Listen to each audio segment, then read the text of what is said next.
All right, so get ready because today we are going to explore kind of the dark side of seemingly normal lives. Hmm.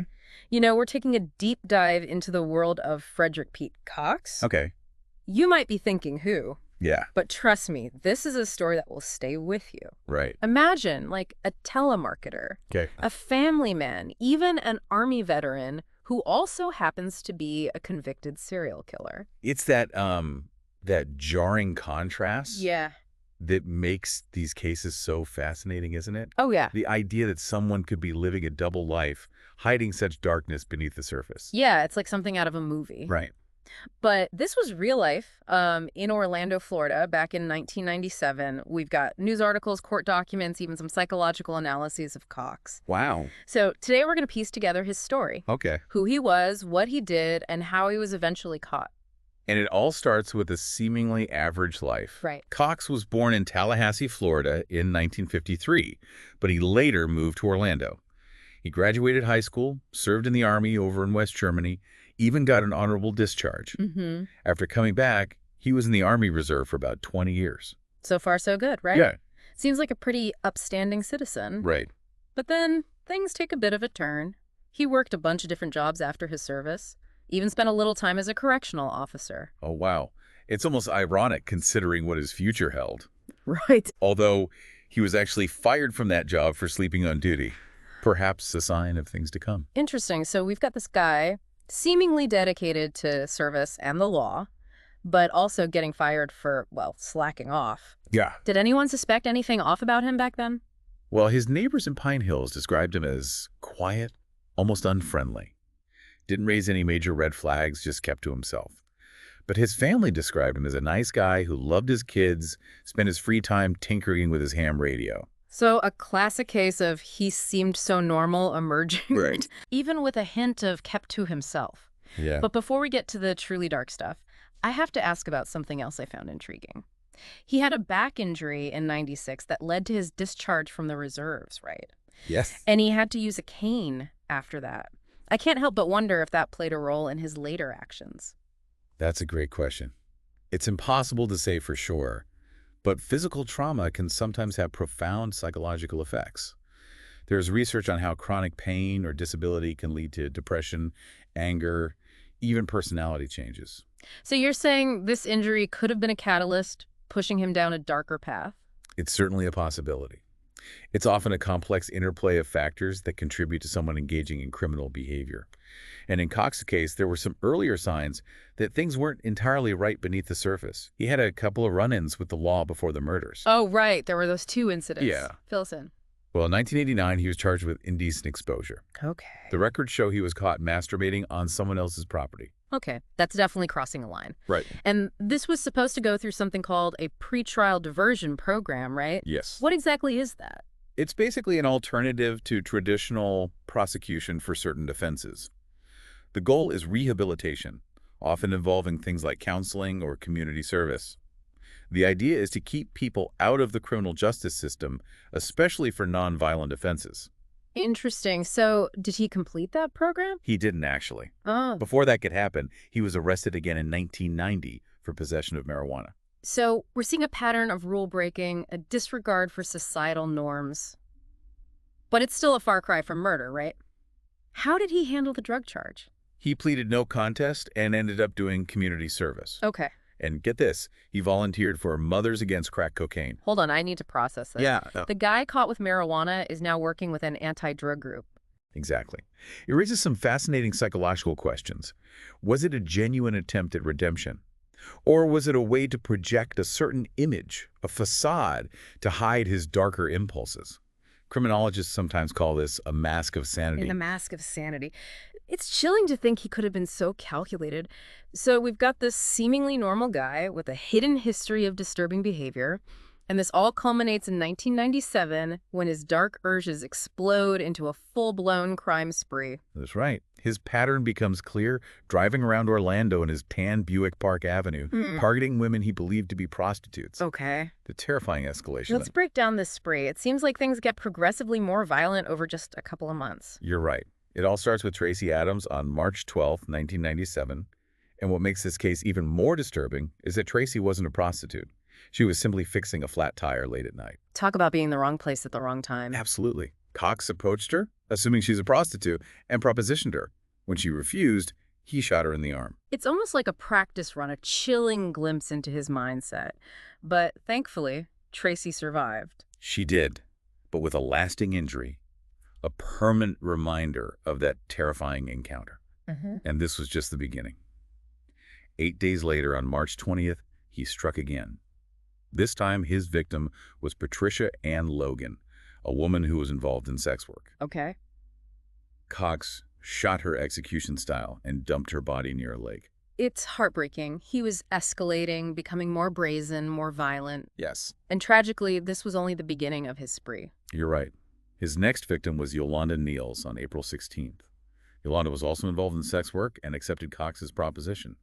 But when they arrived at a secluded area, he turned on her, shooting her in the face. It's hard to fathom the terror she must have felt, but incredibly, Yolanda managed to escape even after being shot at multiple times. Her survival is remarkable, and her testimony would become absolutely crucial to the investigation. She was able to provide a detailed description of Cox, helping police create what's called an identikit. An identikit? Yeah. It's basically a composite sketch of a suspect's face, created by a trained artist based on eyewitness descriptions. Okay. They used different facial features, hairstyles, even accessories to build a picture. So Yolanda's detailed account, despite the trauma she endured, would be key in identifying Cox. But his spree didn't end there, did it? Tragically, no. Yeah. His final victims were Stephanie Singleton and Marianne Vopel, both women struggling with addiction and involved in sex work. Another double homicide. Right. It seems like the violence is spiraling out of control. What do we know about their cases? They were killed within 24 hours of each other on April 29th. Their bodies were found together near a creek close to Interstate 4. Identifying them proved to be challenging for authorities, and there was even initial suspicion that their murders might be connected to other cases happening in the area. So we have this seemingly random act of violence against Tracy Adams, followed by the targeted killings of 3 women involved in sex work, and then a double homicide. It's a horrifying escalation. It paints a very disturbing picture of a predator growing increasingly bold and ruthless. And at this point, the pressure was on for the police to stop him before he could claim another life. Absolutely. Thankfully, the surviving victims, Tracy Adams and Yolanda Niels, would play a pivotal role in bringing Cox to justice. But we'll have to wait until part 2 to hear about how that all unfolds. Right. It's just incredible to think that someone could commit such horrific acts while maintaining this facade of normalcy. It like really makes you question how well you can ever truly know someone. It is, it's a chilling thought. Yeah. And in Cox's case, his ability to blend in made it even more challenging for investigators Right. to catch him. But as we mentioned, the bravery of the surviving victims, Tracy and Yolanda, proved to be instrumental in cracking the case. Let's talk about that. Yeah. You mentioned Yolanda was able to help create an identikit of Cox. Despite being shot in the face, she remembered those crucial details. It's truly remarkable. She was able to provide a description, even recalling specific features Right, correct. that helped the police artist create a composite sketch. Yeah, I imagine that must have been a terrifying experience to have to relive that trauma in order to help the investigation. Absolutely. It speaks volumes about her strength Yeah. and resilience, Yeah. and beyond the identikit. Right. Yolanda also remembered something else that would be crucial: his car.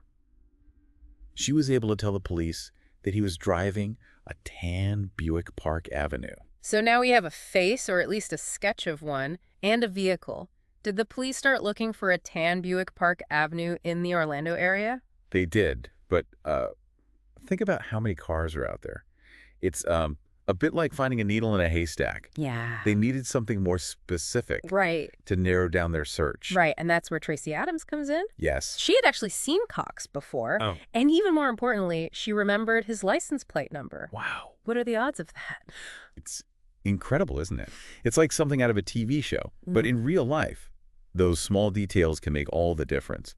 And in this case, that license plate number was the missing piece of the puzzle. So with that information, the police were finally able to zero in on Frederick Pete Cox.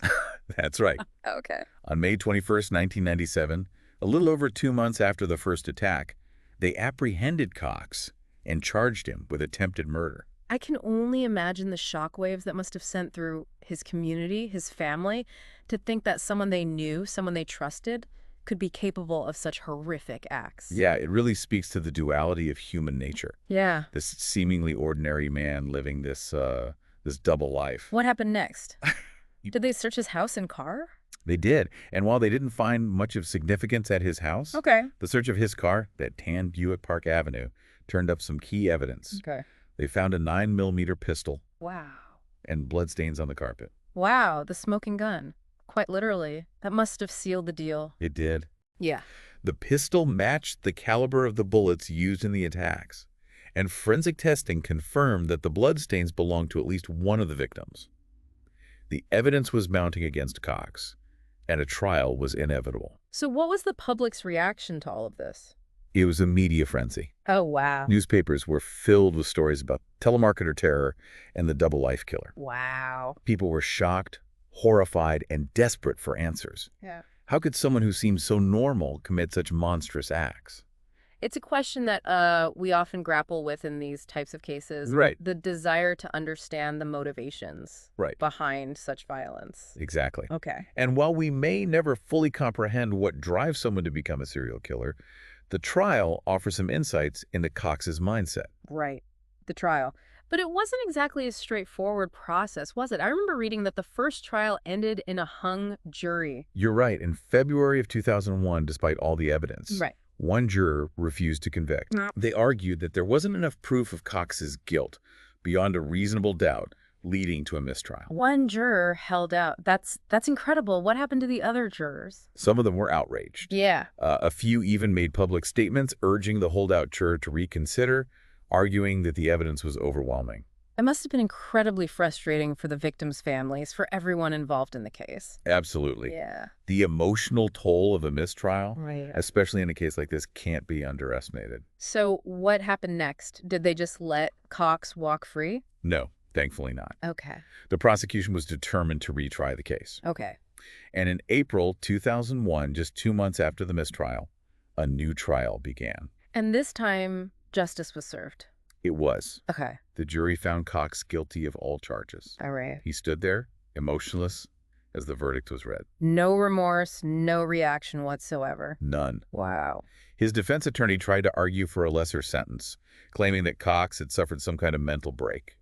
Okay. That led to the murders. So basically trying to paint him as not fully responsible for his actions. Exactly. Okay. But the jury wasn't swayed.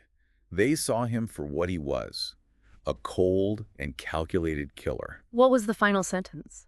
Initially, he was facing the death penalty. Okay. But after a 2-year delay Yeah. and a request from one of the victim's family members to bring closure to the case, the prosecution decided to drop the death penalty.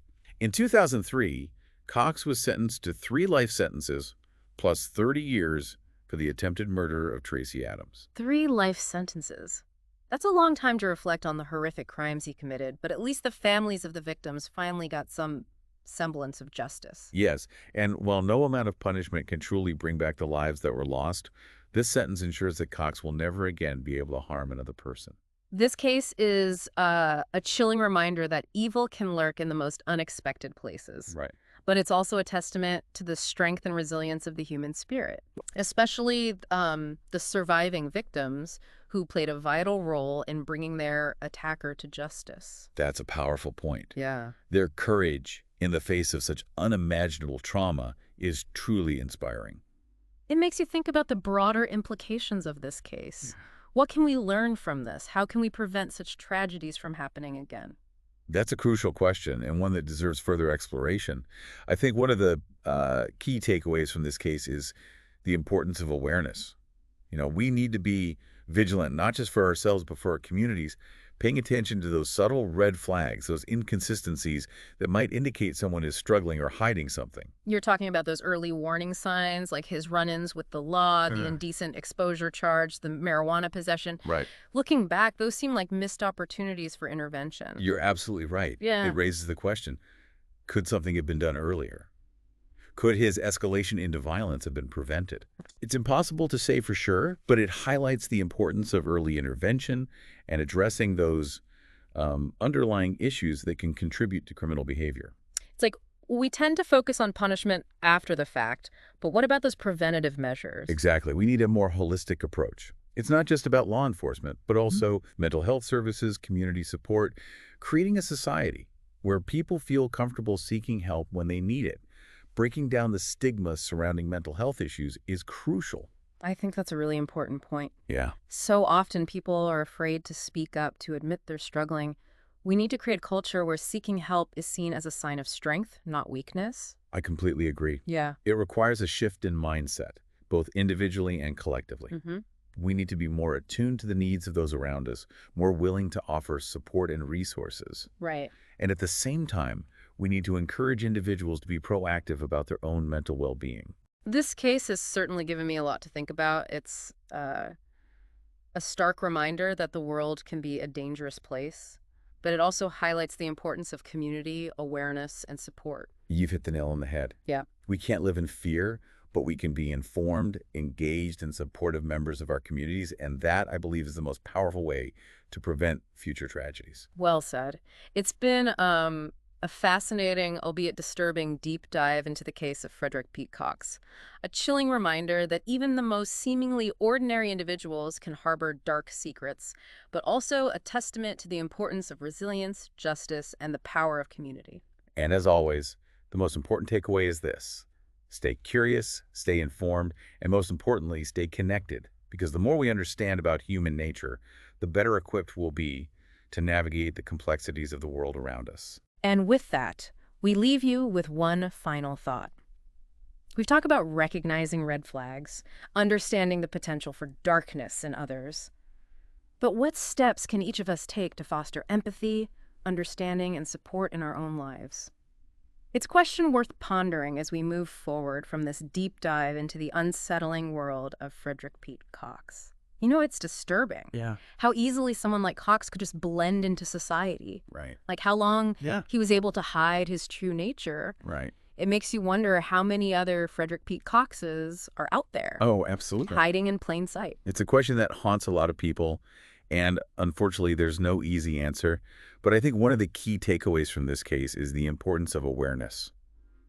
We need to be vigilant, not just for ourselves, but for our communities. Mm. Paying attention to those subtle red flags, those inconsistencies that might indicate someone is struggling Yeah, or hiding something. you're talking about those early warning signs, like his run-ins with the law, Exactly. the indecent exposure charge. Yes. The marijuana possession. Hmm. Looking back, those seem like missed opportunities for intervention. You're absolutely right. It raises the question, could something have been done earlier?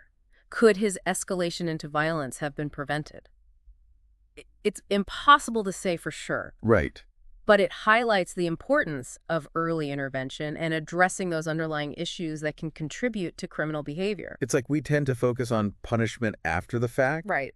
but what about those preventative measures? Exactly. We need a more holistic approach. It's not just about law enforcement, but also mental health services, community support, creating a society where people feel comfortable seeking help when they need it.